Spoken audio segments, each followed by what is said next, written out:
उमर अयूब के पार्टी ओहदे से इस्तीफे की खबर सामने आई और बैक वक्त उन्होंने रात गए 2 ओहदों से इस्तीफा दे दिया है। तंजीम के हवाले से उन्होंने दोनों ओहदे छोड़ दिए और ये इस्तीफा एक ऐसे वक्त में आया है जब कारकुनान का पार्टी क़यादत पर एहतजाज के लिए दबाव बढ़ रहा था। बल्कि आज कुछ ऐसे मनाजर भी देखने में आए जब इद्दत केस के फैसले के बाद उमर अयूब को कारकुनान की जानिब से शेम शेम के नारों का सामना करना पड़ा और फिर जिस अंदाज से वो वहाँ से निकले गए, उन्हें सिक्योरिटी ने बड़ी मुश्किल से वहाँ से निकाला, वो सिचुएशन उनके लिए यकीनन कहीं ना कहीं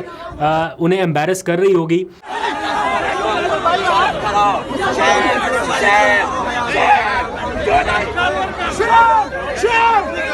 इस रेजिग्नेशन की जो टाइमिंग है वो बड़ी अहम है। कहने को तो उमर अयूब साहब कह रहे हैं कि बल्कि जो उन्होंने ट्वीट किया उसमें वो बता रहे हैं कि 22 जून को वो इमरान खान को अपने इस्तीफ़े से मुतालिक लिख चुके थे या बैरिस्टर गौहर को उन्होंने अपना इस्तीफ़ा भेज दिया था और आज शिबली फराज साहब की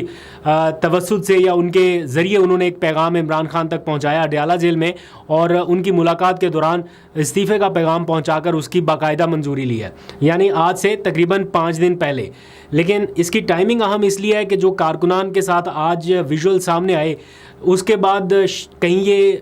एक्सपेडाइट हुआ है या नहीं, खैर ये तो जब उनसे बात होगी मालूम करने की कोशिश करेंगे कि क्या है। लेकिन उन्होंने एक साथ 2 ओहदे छोड़ दिए हैं, एक तो सेक्रेटरी जनरल पीटीआई और दूसरा चेयरमैन सेंट्रल फाइनेंस बोर्ड जो पीटीआई का है, ये दोनों ओहदे छोड़ दिए गए हैं। और वजूहात का जिक्र करते हुए उन्होंने बताया है कि चूँकि अब उनके पास अपोजिशन लीडर का ओहदा है तो पार्टी के सेक्रेटरी जनरल के ओहदे से वो इंसाफ नहीं कर पा रहे, लिहाजा उन्होंने पार्टी से कहा है या चेयरमैन पीटीआई से कहा है कि वो किसी और शख्स को पार्टी का सेक्रेटरी जनरल नामजद कर दें। अब आपकी नज़र में इस वक्त जो दस्तयाब क़यादत है उसमें पार्टी का नया सेक्रेटरी जनरल कौन हो सकता है, कौन है इस लाइन में सबसे अहम या पावरफुल शख्सियत? क्योंकि ये सेक्रेटरी जनरल का जो ओहदा है ये चेयरमैन के बाद सबसे पावरफुल ओहदा है किसी भी सियासी जमात में, ख़ास तौर पे पीटीआई में तो बहुत ही ज़्यादा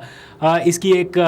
वक़्त है या हैसियत है। क्योंकि एक टाइमलाइन जो मैंने देखी है अभी तक ऑब्ज़र्व की है, बहुत सारे सेक्रेटरी जनरल आए, कई तब्दील हो गए। पहले जहांगीर तरीन के पास ये ओहदा रहा, सबसे ज़्यादा बड़े डिसीजंस बतौर सेक्रेटरी जनरल पार्टी की तंजीम के हवाले से उस वक्त जब उनके पास ओहदा था तो वही कर रहे थे। फिर ये ओहदा सैफुल्लाह नियाज़ी के पास गया, फिर अरशद दाद आए, फिर उसके बाद असद उमर के पास चला गया, फिर उमर अयूब साहब के पास आखिरी दफ़ा ये ओहदा रहा। और ये ज़िम्मेदारी उन्हें तब मिली जब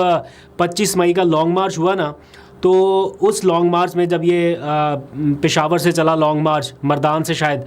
निकला और इस्लामाबाद की तरफ जब बढ़ रहा था, जगह जगह पर रास्ते पे आपको पता है क्या मनाजर थे, पुलिस का लाठी चार्ज हो रहा था, टीयर गैस हो रही थी। तो हम भी इस काफ़िले के साथ साथ बढ़ रहे थे तो एक जगह पे इमरान खान साहब का कंटेनर रोक दिया गया और उस वक्त उस कंटेनर में सवार हुए उमर अयूब साहब। और जिस अंदाज से वो सवार हुए और उनकी जो हालत थी, यानी उनके ऊपर बेईमाना किस्म का तशद्दुद हुआ था और उनका पूरा बॉडी जो है बैक साइड से वो लाठियों की जद में था और निशानात पड़े हुए थे और उन्होंने exact as it is container में सवार होकर इमरान खान के सामने रुदाद रखी अपनी कि उनके साथ क्या हुआ और किस अंदाज से। उससे पहले उमर अयूब साहब पार्टी का हिस्सा तो थे लेकिन बहुत ज़्यादा फ़ाल नहीं थे या ये वाला पावरफुल ओहदा उनके पास नहीं था। फिर इमरान खान ने जब कुछ चेंजेस की, ओहदे कुछ तब्दील किए, ख़ास तौर पे जब असद उमर साहब चले गए इस पार्टी से, तो उसके बाद ये ओहदा फिर उमर अयूब के पास आया क्योंकि इमरान खान को ऐसे लोगों की ज़रूरत थी जो इस तरह की सर्कमस्टांसिस में भागने की बजाय मुकाबला कर सके। तो बहरहाल उमर अयूब ने अपनी हद तक जहाँ तक हो सका उन्होंने कोशिश की कि डिसिप्लिन को बरकरार रखे और उन्होंने बहुत सारे लोगों को एतराज़ हो सकता है उनके तरीक़ाकार पे या काम करने के हवाले से पार्टी के अंदर लोगों को, लेकिन ओवरऑल ऐसा लगता है कि उन्होंने ठीक तरीके से काम किया है। और ख़ास तौर पर 9 मई के वाक़यात के बाद इस पार्टी को चलाना, जबकि पार्टी को तहस नहस करने की भी एक पूरी कोशिश हो रही थी दूसरी साइड से, और उस हालात में चलाना ये अपने आप में एक चैलेंज था, कोई माने या ना माने। लेकिन उन हालात में पार्टी को चलाना जब हर कोई ओहदे छोड़ छोड़ के जा रहा था, ये सबसे बड़ा इम्तिहान था। तो उमर अयूब साहब ने उस टाइम में तो ये कम अज़ कम किया। खैर, अपने इस्तीफ़े के साथ उन्होंने ये वाज़े कर दिया है कि इमरान खान की हिदायत के मुताबिक आने वाले दिनों में कुछ और तंजीमी ढांचे में भी तब्दीलियां होने जा रही हैं। दैट मीन्स कि सिर्फ उमर अयूब ही नहीं जा रहे, और भी बहुत सारे लोग जाने वाले हैं। हमाद अज़हर पहले ही एक बार मुस्ताफ़ी हो चुके हैं, फिर पार्टी की आदत ने उनसे मुतालबा किया कि वो रिव्यू करें अपने फ़ैसले पर, और फिर वो एक बार मुस्ताफ़ी हुए और वापस आए हैं। और दूसरी जानिब बैरिस्टर गौहर उनके पास इस वक्त पार्टी चेयरमैन का यानी सबसे पावरफुल ओहदा मौजूद है इस सियासी जमात का, लेकिन उनके हवाले से बहुत सारे लोग वक्तन फ़वक्तन कुछ ना कुछ बात करते रहते हैं। और एक वक्त ऐसा आया था जब उनको भी तब्दील करने का फ़ैसला हो गया और ये ओहदा जो है ये जा रहा था अली ज़फ़र साहब के पास, बैरिस्टर अली ज़फ़र के पास, और ये फ़ैसला हो चुका था। लेकिन अली ज़फ़र ने फिर माजरत की और उन्होंने कहा कि वो फ़िलहाल ये ओहदा नहीं लेना चाहते और अपनी जो